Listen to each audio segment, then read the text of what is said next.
Si le tourisme est la plus importante industrie de Lucerne, c'est aussi l'une des plus anciennes.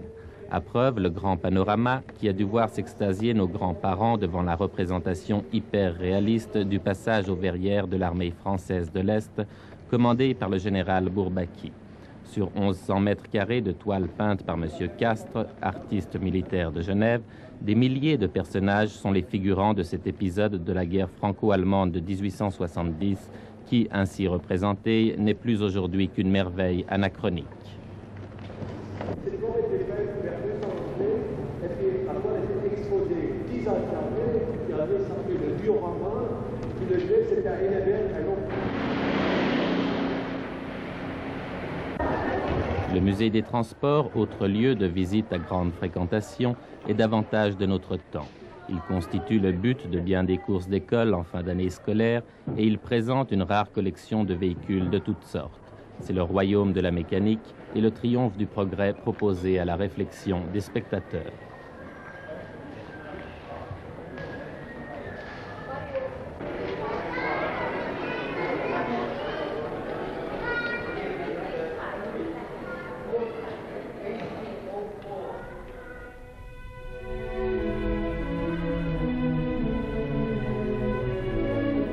Ici, en revanche, on y vient presque comme on se rendrait à un pèlerinage.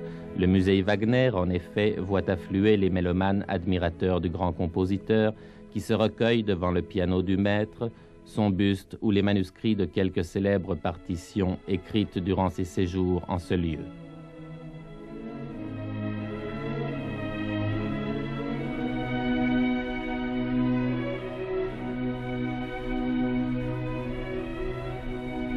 Le paysage que Richard Wagner découvrait de ses fenêtres n'était-il pas à l'image de son inspiration romantique?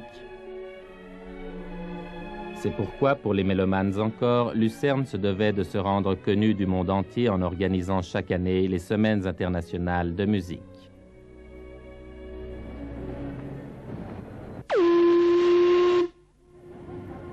Mais revenons à nos moutons, c'est-à-dire à nos touristes. Grâce au lac, la plupart des excursions peuvent débuter en bateau. Trains à crémaillère, téléphériques prendront ensuite la relève pour disperser hommes, femmes et enfants sur les sommets environnants d'où jailliront dans toutes les langues les expressions d'admiration devant la grandeur du panorama. Commençons par le Pilate, grimpons-y en télécabine depuis Kriens.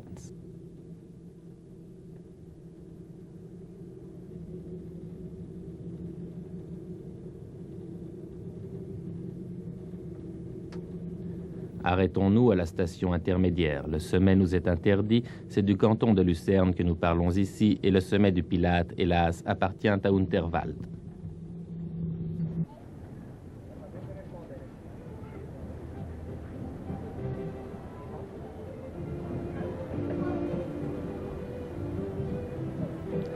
Et nous voilà repartis. Prochaine escale, Weggis. Plein soleil malgré les statistiques qui indiquent Lucerne comme le canton où il pleut le plus en Suisse. L'un après l'autre, les bateaux s'allègent et se remplissent de touristes à n'en plus finir. On débarque en musique dans ce haut lieu de la Riviera lucernoise qui est un peu le Saint-Tropez du Troisième Âge.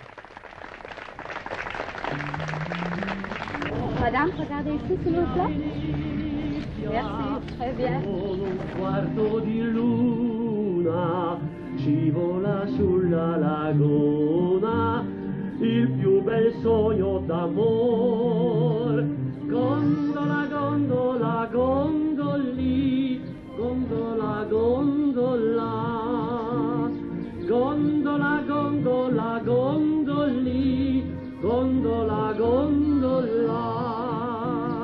Vola colomba, il sole indora, il vaporetto che se ne va. Gondola, gondola, gondoli, gondola, gondola. Gondola, gondola, gondoli, gondola, gondola.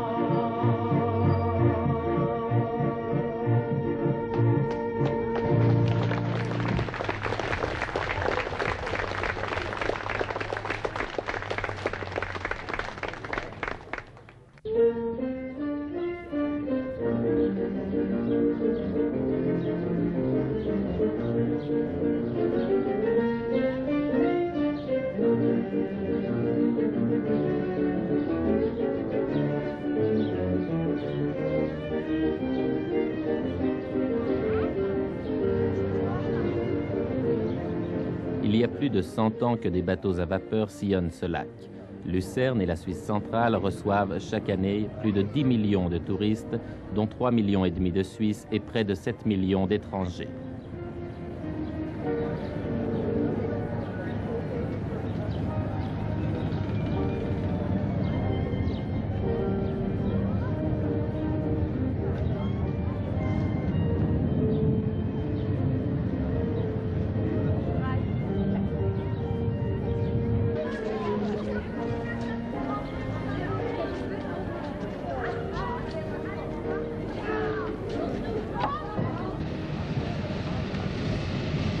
Le train du Rigi à Crémaillère fut le premier du genre en Europe.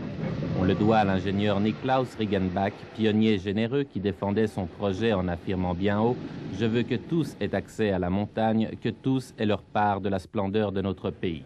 Son vœu aujourd'hui est largement exaucé.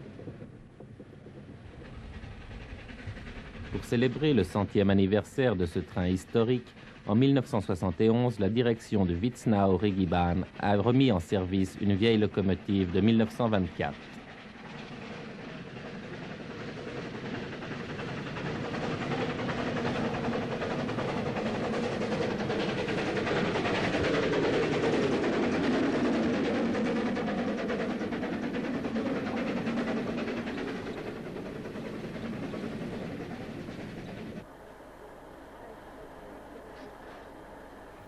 Plus moderne et plus rapide, le téléphérique qui part, lui, de Vegis, a peut-être moins de charme, mais il réserve, sur 1000 mètres de dénivellation, de fortes sensations à ceux qui l'empruntent.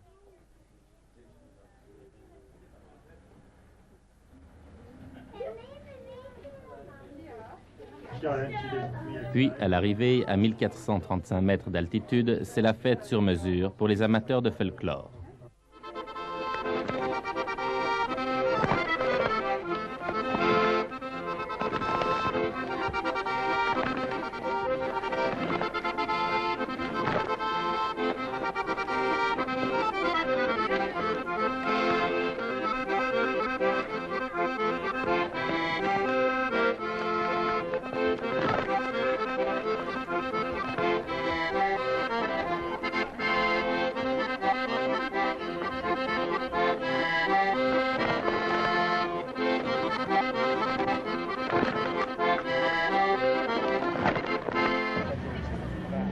Lucerne, enfin, a ses spécialités pour les touristes gourmands, notamment le pain d'épices qui remonte au Moyen-Âge.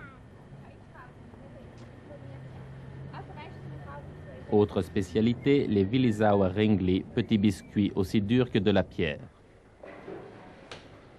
Le plat lucernois par excellence, c'est le Kugli Pastete, sorte de vol au vent à la lucernoise, dont nous avons demandé la recette à un chef.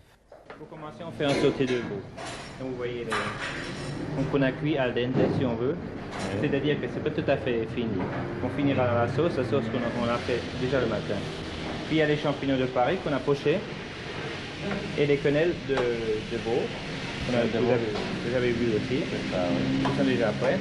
Après il y a les raisins secs macérés au cognac. Et puis il y a encore de la fécule avec du vin rouge pour lier à la sauce. C'est tout. Alors vous allez verser tous ces éléments dans la sauce. Non, d'abord on va faire cuire la sauce, on mettra les champignons, ensuite on mettra les quenelles et pour finir on mettra encore le sauté de veau.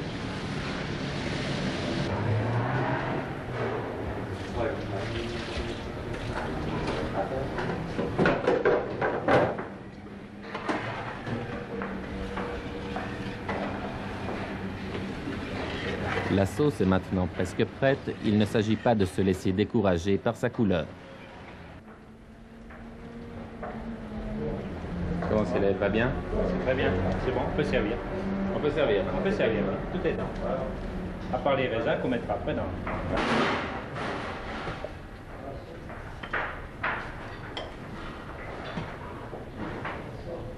S'il faut le qualifier, nous dirons de ce mets qu'il n'est ni mauvais, ni léger.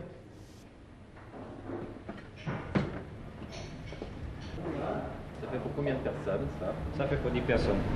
Et vous en servez parfois combien? À combien de personnes, le maximum? Au maximum 800 personnes.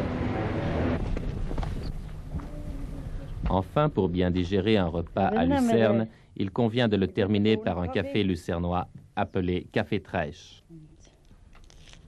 Suiker. Die gute Bierenträsch. Und schon ist es fertig. Das ist noch drin. Sucrer le café bouillant, l'éclaircir alors avec le Trèche, une eau-de-vie de fruits, puis ajouter une rincée encore, celle de l'amitié. So, das hat noch eine Sympathie. Zum Wohl, à votre bonne santé.